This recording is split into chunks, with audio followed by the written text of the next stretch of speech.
Hello കൂട്ടുകാരെ, എന്നാണ്ട് വിശേഷമൊക്കെ സുഖമായിട്ടിരിക്കണോ? അപ്പോൾ എല്ലാവർക്കും 8 നോയമ്പ് പെരുന്നാൾ ആശംസകളൊക്കെ നേരുന്നു. ഇന്ന് ഈശോയുടെ വചനം സംസാരിക്കുന്നത് യെശയ്യാവ് 38 അധ്യായം 1 മുതൽ 6 വരെ വാക്യങ്ങളോടെയാണ്. ഞാൻ നിങ്ങളോടൊന്ന് ചുരുക്കി പറയാം. ഞാൻ നാട്ടിൽ പോയിക്കായിരുന്നു ഒരു 10 ദിവസം. അപ്പോൾ ഫ്ലൈറ്റിൽ തിരിച്ചു വരുന്ന ആ ഒരു സന്ദർഭത്തിൽ ഞാൻ ധ്യാനിച്ച ഒരു വചനമാണ്. ഹിസ്കിയാവിന് മരിക്കത്തക്ക രോഗം ബാധിച്ചു. അപ്പോൾ ഹിസ്കിയാവിന് രോഗം ബാധിച്ചപ്പോൾ യെശയ്യാവ് പ്രവാചകൻ ഹിസ്കിയാവിനോട് പറഞ്ഞു, നിന്റെ രോഗം ഇനി ഭേദമാകത്തില്ല, നീ മരിക്കാൻ പോവുകയാണ്, നിന്റെ ഭവന കാര്യങ്ങളെല്ലാം ക്രമീകരിക്കണം. അപ്പോൾ ഹിസ്കിയാവ് എന്ത് ചെയ്തു?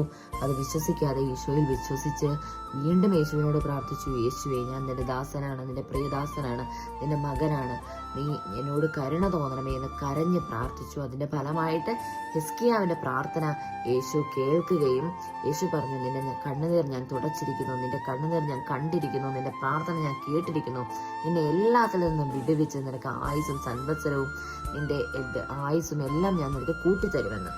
ഇത് നിനക്ക് അനേകർക്കൊരു അടയാളമായി മാറുമെന്ന്. അപ്പോൾ ഹിസ്കിയാവിനെ പോലെ നിൽക്കുന്ന പലരും നമ്മുടെ മുൻപിലുണ്ട്, ഞാനടക്കം നിങ്ങളടക്കം. ചിലപ്പോൾ ഒരു ബാങ്ക് മാനേജറുടെ മുമ്പിലായിരിക്കും. ഇവിടെ ഹിസ്കിയാവിനോട് എന്താണ് ഒരു പ്രവാചകൻ പറഞ്ഞു. ചിലപ്പോൾ ഒരു ഡോക്ടറിന്റെ മുമ്പിലായിരിക്കും. ഇനി പ്രതീക്ഷയില്ല, ഇനി മുന്നോട്ട് പ്രത്യേകിച്ച് പ്രതീക്ഷയൊന്നും വെക്കണ്ട. ചിലപ്പോൾ ഒരു ബാങ്ക് മാനേജർ ആയിരിക്കും പറയുന്നത്, ഇനി ജപ്തിയാണ്. ഒരു അപ്പനും അമ്മയായിരിക്കും, അധ്യാപകനായിരിക്കും നമ്മുടെ മുമ്പിൽ നമ്മളെ കുറ്റപ്പെടുത്തി നമ്മളെ കൈ ചൂണ്ടി പറയുന്നത്, ഇനി നടക്കത്തില്ല, ഇനി ശരിയാവത്തില്ല. അപ്പൊ നമ്മൾ പകച്ചു നിൽക്കുകയായിരിക്കും. ഇനി മുന്നോട്ട് എന്ത്? നമ്മളെ കൊണ്ട് കൂട്ടിയാൽ കൂടാത്ത കടം, ഒത്തിരി ബാധ്യതകൾ, നമ്മൾ ഒറ്റയ്ക്കിരുന്ന് കരഞ്ഞു തീർക്കുന്ന, ഒറ്റയ്ക്കിരുന്ന് ആലോചിക്കുന്ന ഒരവസ്ഥ ഉണ്ടാവും. ഈശോയിൽ വിശ്വസിക്കുന്ന മക്കൾ എന്ത് വിശ്വസിക്കണം? ഈ പ്രതികൂലങ്ങളും ഈ ഭാരങ്ങളും എനിക്ക് വരണമെങ്കിൽ സ്വർഗത്തിലെ അപ്പന് എന്നെക്കുറിച്ചൊരു പദ്ധതിയുണ്ട്, അത് ഉറപ്പാണ്. ഈ പ്രതികൂലങ്ങളും ഈ ഭാരങ്ങളും ഈ മുട്ടുമുട്ടുകളും ഈ കഷ്ടതകളും എനിക്ക് ഈശോയുടെ മക്കൾക്ക് വരണമെങ്കിൽ എന്ത് ചെയ്യണം?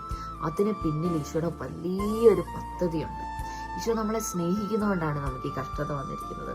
അപ്പൊ ഈശോ പറയുന്നു, അനേകർക്ക് നീ ഇപ്പോൾ സഹിക്കുന്ന മകനെ, മകളെ, കുഞ്ഞെ, അനേകർക്ക് നീ ഒരു മഹത്വമായിട്ട്, നീ നാളത്തെ ഒരു സാക്ഷ്യമായിട്ട് മാറാൻ പോവുകയാണ്.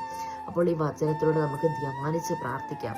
മാറാത്ത രോഗങ്ങള്, മാറാത്ത വ്യാധികള്, കടബാധ്യതകള്, നമ്മളെ അലട്ടുന്ന എന്ത് പ്രശ്നമായിക്കോട്ടെ ഈശോ സോൾവ് ചെയ്യാൻ പോകുന്നു. ഈശോയ്ക്ക് പറ്റാത്ത ഒന്നുമില്ല. നമ്മളെ വിശ്വസിക്കുക, പ്രാർത്ഥിക്കുക. ഈശോ നിന്നെ ഒരു അടയാളമാക്കി മാറ്റാൻ പോകുന്നു. അനേകരുടെ മുൻപ് നിന്നെ കുറ്റപ്പെടുത്തി, നിന്നെ തരം താഴ്ത്തി, നിനക്ക് തോന്നി ഒറ്റപ്പെട്ടു പോയിട്ടില്ല. നിന്നെ ഉയർത്താൻ, നിന്നെ മാത്രം ഉയർത്താൻ ഈശോ ഒരു അടയാളം, ഒരു അത്ഭുതമാക്കി നിന്നെ മാറ്റാൻ പോവുകയാണ്. ഈ വചനത്തോട് നമുക്ക് എല്ലാവർക്കും പ്രാർത്ഥിക്കാം. ഈശോ അനുഗ്രഹിക്കട്ടെ. അപ്പോൾ കൂട്ടുകാർ, ഇപ്പോൾ പോകുന്നു, പിന്നെ കാണാം. ബൈ.